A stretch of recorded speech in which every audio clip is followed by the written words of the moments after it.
You are listening to the Hiking Radio Network, where we talk the walk with shows by hikers, about hikers, for everybody.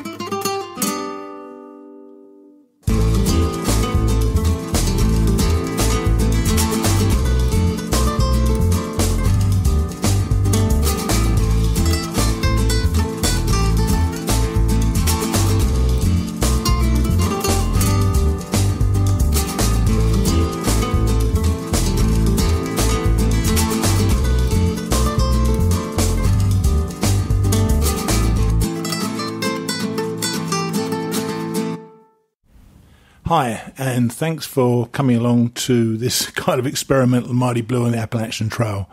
As you know, we normally have Mighty Blue stories and stories of my interviews with my guests on the Appalachian Trail and other trails they've hiked, but at the moment I'm away in Spain with my niece Emma, and I'm trying to work out how to do this. Luckily, we've got a guy called Ryan Hopkins who said he's going to post them all, and unfortunately, he actually has a hurricane headed his way, Hurricane Michael. He's in Gainesville, so hopefully he's going to be okay. Firstly, okay and safe, but secondly, okay to post the show. If not, it will be out as soon as he gets his Wi-Fi back, I guess.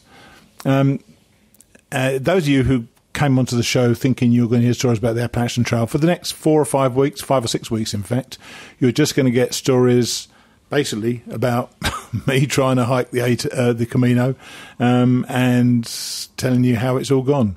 If you don't like it, then you can hang out till we finish the Camino, which is sometime towards the middle of November. Then the normal Mighty Blue episodes will be back. And I will be interviewing people on the Camino, haven't done so far, so the first episode is going to be quite short. But we're going to do day 1 and day 2. And if you've got any questions you want to know, about doing this hike, just write to Steve at hikingradionetwork.com, and I will try to answer them while I'm away. Okay? So first of all, we're going to talk about day 1, and firstly actually how I got to Biarritz and then to Saint-Jean-Pied-de-Port. So here is day 1. This is going to be about the first day that Emma and my niece and I came to Spain, but a bunch of people have asked how I actually got to the US, and I actually got there via the UK.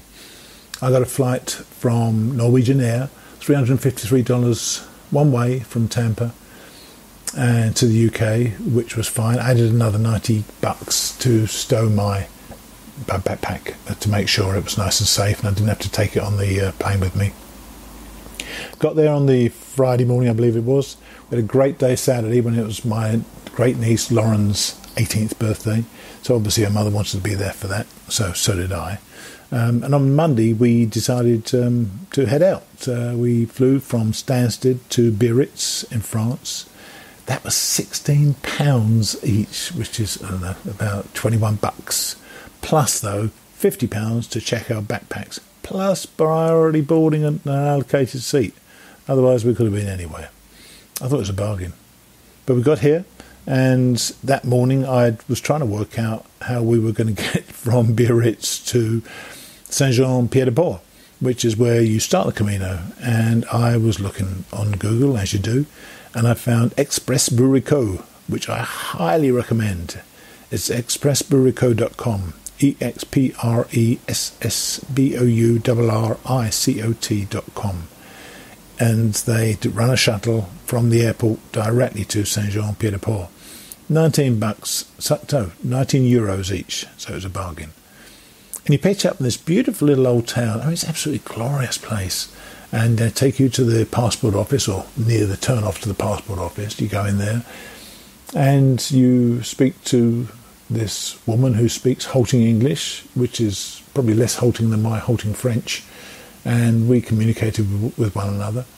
And they give you all the information you need to know with basically mileage day by day. We wanted to do it in 34 days. And as luck would have it, that's what they give you. They give you a plan to do it in 34 days. So we took that and we were very happy with that.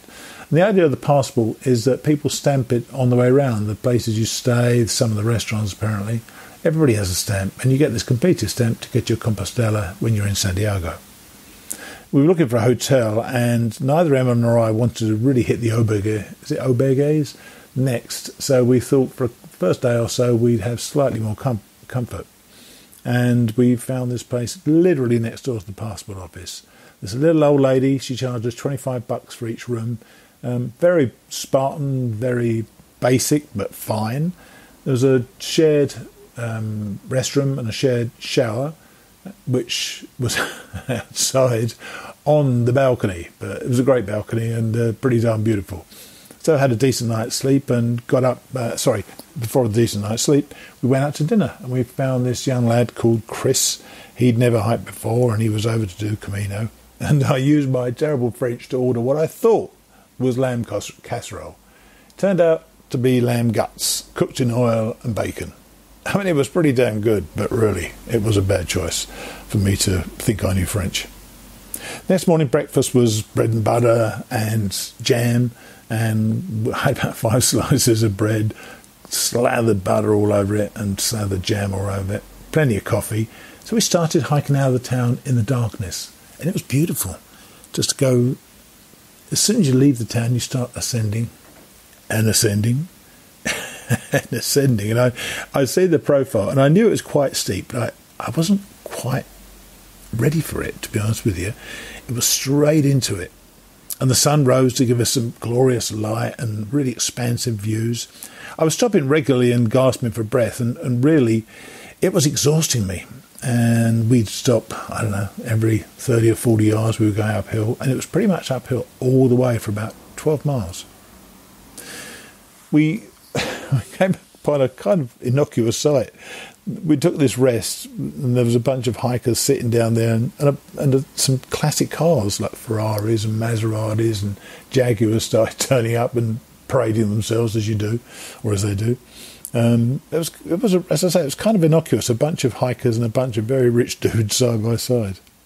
We eventually struggled on, taking pictures and video on the way. Eventually, we reached the top, only to find a really, really, really tricky descent, and nothing like I'd expected. This was turning out to be far, far tougher than I'd ever imagined, and unquestionably the toughest day's hiking I've ever had. My feet were pushing against my toe box and bruising several toes on my way down, and of course I had my first fall. Emma thought it was hilarious. She heard me shout something, turned and saw me fall in slow motion, and I do not fall softly. Once she saw that I wasn't dead, she absolutely cracked up, as you can imagine. We'd been hiking about 9 hours by the time we reached Roncesvalles, and I was done. We'd climbed from 500 feet to about 4,500 feet in those 12 miles. We'd done 15 miles altogether. This was the fiercest first day I'd ever experienced, and one of the fiercest ever. We chose to stay at the Hotel Roncesvalles and paid €57 each for our room. Well worth it. Way above what our budget was supposed to be. Great shower, privacy and comfy beds. It was a tricky first day, and I'm told that it can only get better. I really hope so.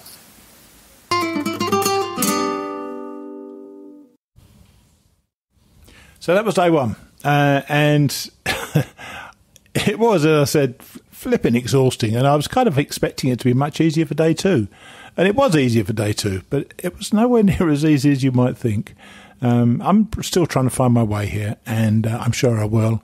Emma and I have both had 2 tough days, and I'm obviously recording this after day 2. But let's hear how day 2 went, first off.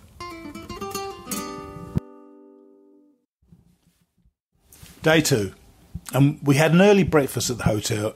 Once more, we totally overindulged. We had eggs, we had cheese, we had all sorts of bacons, I don't know, just tons and tons of food, and we just ate, and we really indulged ourselves. And we set our sights on Zubiri today, which wasn't exactly how we had originally planned it, but we wanted to end in Pamplona tomorrow night for a better room once more. Emma has really got into the idea of having separate, having private room and an ensuite shower and all that sort of thing, and I'm totally on board with that as well. But it was a considerably easier day for walking, although the weather wasn't the weather wasn't that great when we stepped out. It looked like it was going to rain all day long. In fact, it eventually did later. And some people seem to think that this is a real walk in the park. But I tell you, I don't find it easy at all. We've got 2 days in the books. We've done nearly 30 miles. And for me, hiking the AT, when I did that, I didn't do more than about 7 or 8 miles a day for the first, couple of weeks.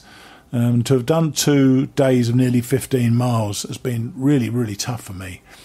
The inclines are fairly benign, though they still have to be made. And we settled into what I'd imagined the Camino to be about, which was there were bars in towns for coffees and beers and sandwiches, with always plenty of pilgrims coming by and saying hi. And the scenery was less intense than day one, with plenty of walks through. Funnily enough, the Green Tunnel, there's tons and tons of little pathways through the woods, which are really attractive. I think we were near the road more often than we would have liked, but it really was just a gorgeous little walk, I must say. And once again, though, those downhills, they really smash into my legs. And like yesterday, they gave it that extra bit of spice and made it tough. It was another day that was harder than I'd imagined, frankly, and it proved once more that the miles still need to be hiked and the body still needs to accommodate the hiking. This has been fun so far, and my niece is great company on this trail. I can't lie, it is way tougher, way tougher than I'd first imagined.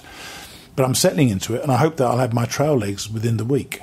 My toes feel bruised already where on the downs I'm sliding into the toe box of my shoes. But I'm kind of getting used to it, I guess. And I'm trying to land the heels of my feet first to make it less painful. Tonight we actually had an albergue, only because we couldn't get our hotel rooms. And we're in a 9-person dormitory, but currently it's just me, Emma, and one other person who we haven't met yet. Let's just hope they can cope with my snoring. Emma already has the earbuds by her bed. So that was it. We're 2 days in. We really, we've done nearly 30 miles, and I think we're both enjoying it. We're now staying in this 9-room dorm with just one other young Japanese guy. But we did have something funny happen today towards the end of the day. We were hiking along, and Emma said, "Did you see that in front? It was like a ghost."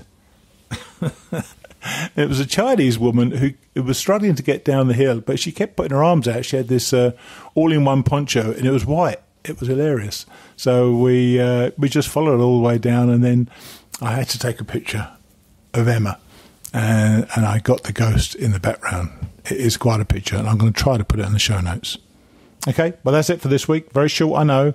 There will be 4 days next week on Monday, hopefully 4 days, and we'll have some interviews as well. This was an experiment, see how it goes, and hopefully Ryan is safe, and then second, hopefully Ryan will get the show out. Okay, take it easy, and I'll see you next time. Bye.